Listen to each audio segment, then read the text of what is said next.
Last year, when I was 16, my friend Leon and I were hanging out a few days before Halloween, discussing our plans for the holiday. We felt too old for trick-or-treating, but still wanted to have some fun. After brainstorming several ideas, we settled on exploring an abandoned farm. It seemed creepy and thrilling, perfect for Halloween. We decided to go on October 30th to avoid potential encounters with others. We didn't want to risk running into anyone strange at such a desolate place. Our only goal was to explore and get a little spooked, and then leave. We had no intention of staying longer. On the 30th, Leon drove us to the neighborhood near the farm, parked on the road, and we began walking down the gravel path that led to the farm.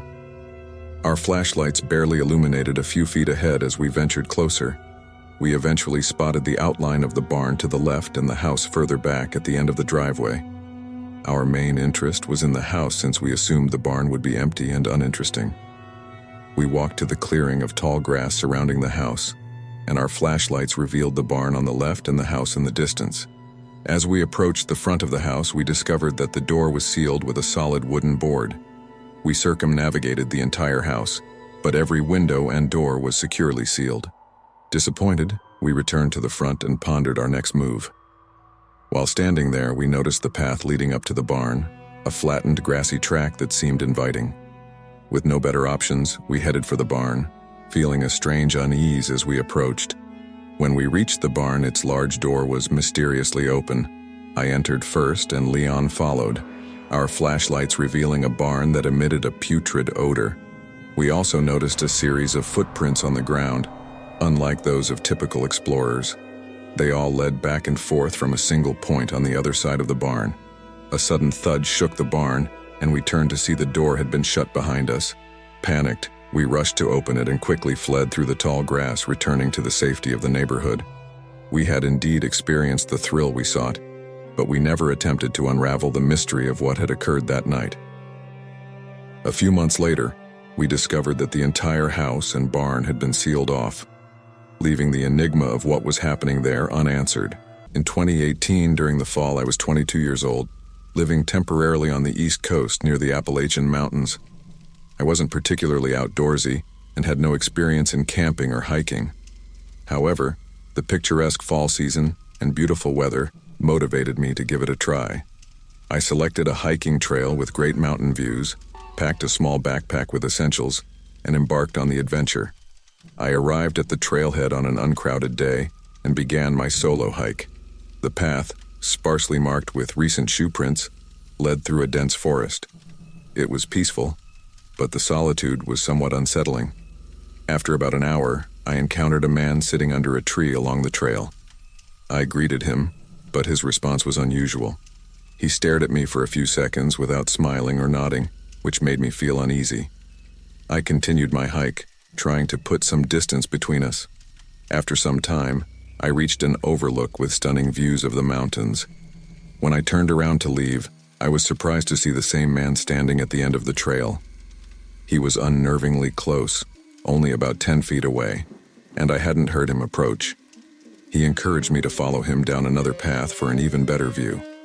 Reluctantly, I declined and mentioned that I needed to head back. However, the man blocked my way. I found myself trapped by the man in the middle of a quiet forest. He urged me to follow him down an overgrown, rugged path away from the main trail. The atmosphere grew increasingly eerie as the sounds of the fair I had left behind faded into silence. We reached a dead end, and as he attempted to grab me, I managed to evade his grasp, running back into the maze-like trail. The man pursued me, but I quickly navigated through the cornfield and returned to the fair. Reunited with my friends, I called the police, and they found tire tracks in the field, but the man and his car had disappeared. One October, our town hosted a large fall and Halloween fair on a local farm. I'd visited it with my family in the past, but this time, my friends and I, all in high school, decided to explore the fair on our own. We arrived late in the evening, around 8 p.m., when most families had already left, leaving only a few groups of teenagers. We enjoyed various fair attractions and games for a while before deciding to venture into the corn maze. As we entered the maze, my group split into two. with 3 friends taking one path and my buddy Micah and I taking another. We meandered for a while, but then, realizing we were getting tired, decided to find our way out. In the maze, we never heard or ran into the other group, which made us question the maze's size. After a while, I noticed Micah had not returned after checking a different path, so I waited for his return. But something about the maze didn't feel right. I heard footsteps approaching, and a large man emerged from a path wearing farmer-like clothes. He said the maze was closing and offered to guide me out. He claimed to have already helped the others. I followed him through the maze's twists and turns until the sounds of the fair gradually faded away, and we reached a dead end in the cornfield. That's when the situation turned ominous. The man abruptly changed, his intentions unclear, and he tried to grab me. I managed to escape and sprinted back into the maze. Running through the maze, I eventually found my friends at the entrance, who were waiting for me. They hadn't seen the man but believed my story after I called the police.